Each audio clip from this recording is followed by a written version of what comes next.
I made a decision about a year ago that I think was supposed to make my life easier. Spoiler alert, it didn't. I bought a smart home system. Not like all of it.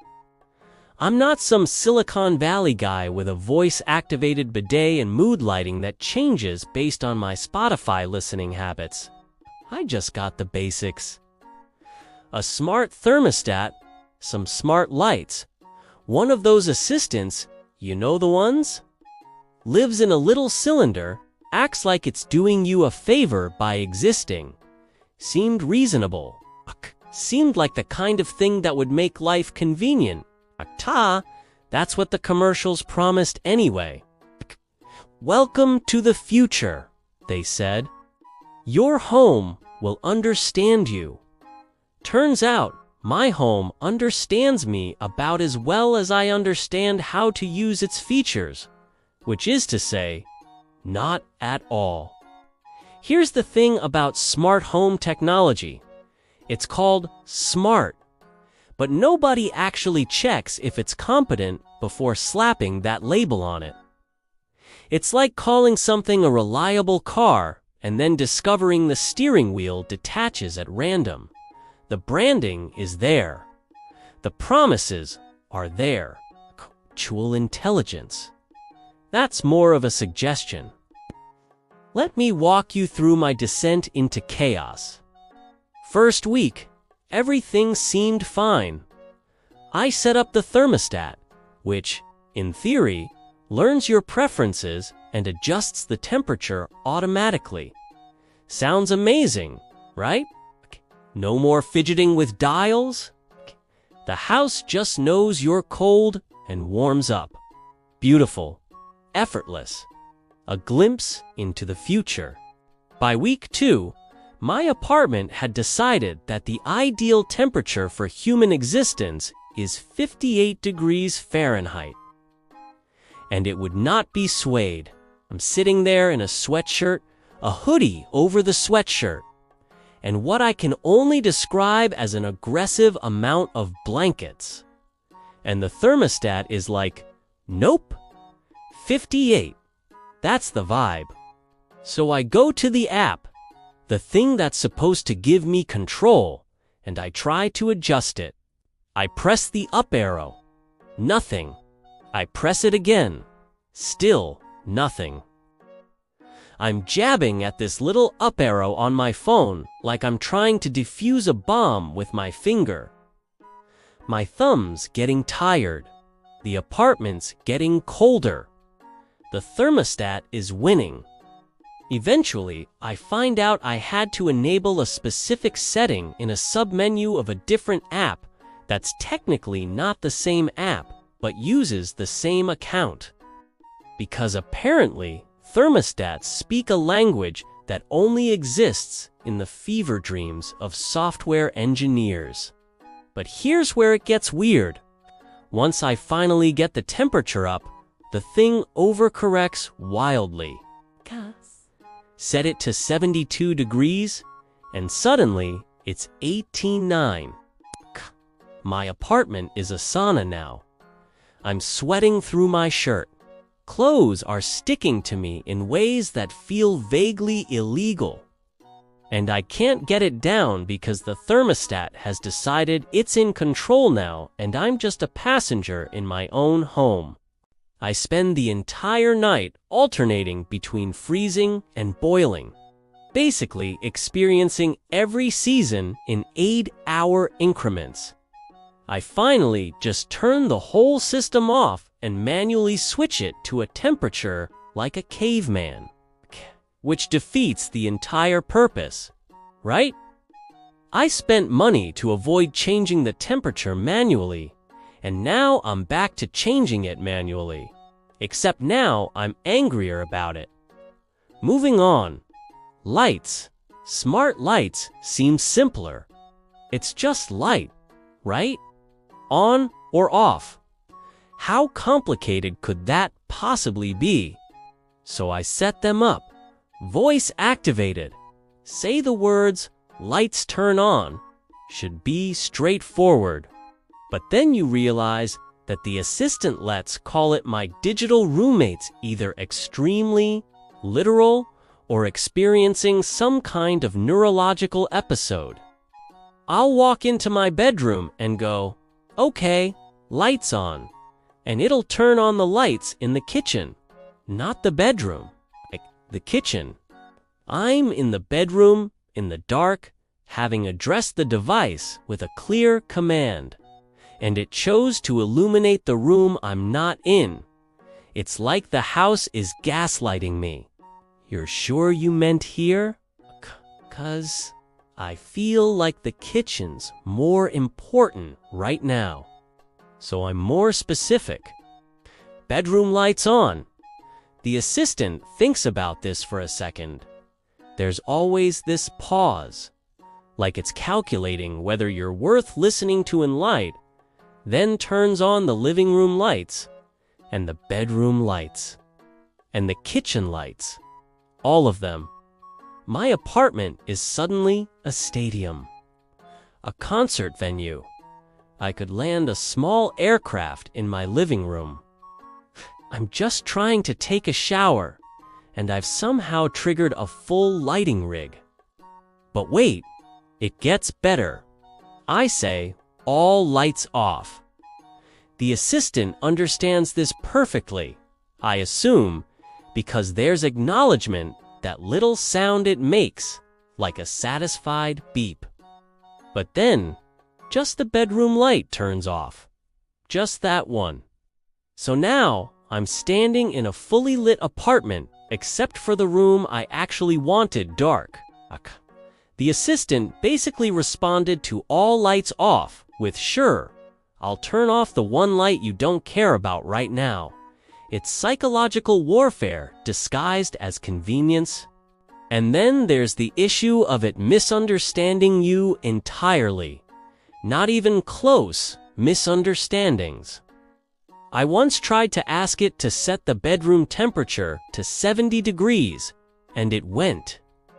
Setting a reminder for 7 p.m. First of all, I didn't ask for a reminder. Second of all, why would 7 p.m. and 70 degrees even sound similar to a machine that's supposed to process language? It has no ears. It shouldn't be having auditory hallucinations. Another time, I was on a video call with my mom, and she sneezed. The assistant, which was listening from across the apartment like some kind of technological stalker, heard the sneeze and responded with, "Bless you," just completely uninvited. My mom goes, "Thanks," to my wall, which is weird enough. But then the assistant took that as a cue to start playing the Blessings. It found a song called "Blessings" by Elton John and started blasting it. Full volume. I'm trying to talk to my mother, and Elton John is in my apartment singing about the good things in life. That's the thing nobody mentions about smart assistants. They're not just listening when you talk to them directly. They're always listening, everywhere, lurking, waiting for any sound that might vaguely resemble an activation phrase. "Your friend says, Alex, your assistant goes into standby mode. Someone jokes about how the weather's nice, and boom, you've got a forecast playing. You're basically living with someone who's constantly waiting for permission to interrupt." The worst part was when I had friends over. One of them was telling a story about going to the store. And he said something like, "So I walk in, and I'm looking for the cereal." Just a normal sentence. But my assistant heard "look for the cereal" and started pulling up grocery delivery options. Now there's all this talking from across the room, asking if I want to add items to my shopping list, and everyone's looking around like, what is happening? And I'm trying to explain that my house is just randomly trying to grocery shop without consent. By that point, I'd stopped trying to defend the technology. I just went, yeah, my house is broken. It's broken and I paid for it. You know what the real kicker is? When you actually need these things to work, they don't. I've stood in my living room in complete darkness and said lights on in every possible variation of emphasis and tone. Aggressive, pleading, threatening, seductive, lights on, lights on, lights on. Nothing. The assistant is silent, completely unresponsive. I'm standing there like I've been ghosted by my own appliances. So you resort to your phone, you open the app, and you're sitting there in the dark, squinting at your screen, trying to tap the right button to turn on a light that's supposed to respond to your voice, which, again, defeats the purpose. I could have just walked to the wall and flipped a switch like a regular person. But instead, I'm fumbling with an app while my house ignores me verbally. There's this weird rage that builds when technology is supposed to make your life better and instead just creates new problems. It's not even the inconvenience. It's the principle. I'm being outsmarted by a device that can't even perform its single job. A thermostat that can access weather forecasts but decides the temperature should be whatever makes me least comfortable. A light that understands 8 different activation phrases, but chooses to interpret all of them as illuminate the space the human is definitely not in. I've started having conversations with my house now. Not voice commands, actual conversations. I'll walk into a room and go, "Okay, we both know you heard that. I said lights on." The microphone's literally built into you. I know you understood. So can we please just turn on the light, just as a courtesy? Just because we're both living here, and it would make this better for everyone. The lights do not turn on. Eventually, I just accepted that I have a home that's technically smart, but practically stupid, and that's the actual future we built. We created technology that's expensive, requires 17 different apps and passwords to control, and works with about the same reliability as asking the wind to rearrange your furniture. The truly embarrassing part: I still don't turn off the system. I still have the thermostat. I still talk to the lights, even though they refuse to listen. Part of me is waiting for it to click. Part of me thinks maybe I'm the problem. Maybe I'm just using it wrong. Maybe if I say the commands in the right way, with the right inflection, at the right time of day, under the right planetary alignment, it'll suddenly work perfectly. That's not hope. That's Stockholm Syndrome. I've been captured by my own technology, and I'm waiting for it to like me. But at least my house is intelligent about something. It knows exactly how to make me feel stupid. Tell me in the comments below that I'm not completely alone in this. Because if it's just me scrolling through life making these choices, then honestly, that's kind of depressing. But if you've done this too, then hit the like button, 'cause liking this video is basically saying, "Hey, I get it. I've been there. You're not insane." Well, we're probably all a little insane, but at least it's together. And please, I'm genuinely asking, here, subscribe to this channel if you haven't already.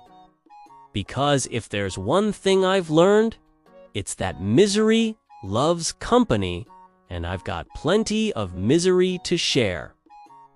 Hit that subscribe button. Ring the bell so you get notified every time I upload. And come back to watch me figure out how to be a functional human being, one catastrophe at a time. I'll be here. Probably scrolling through something.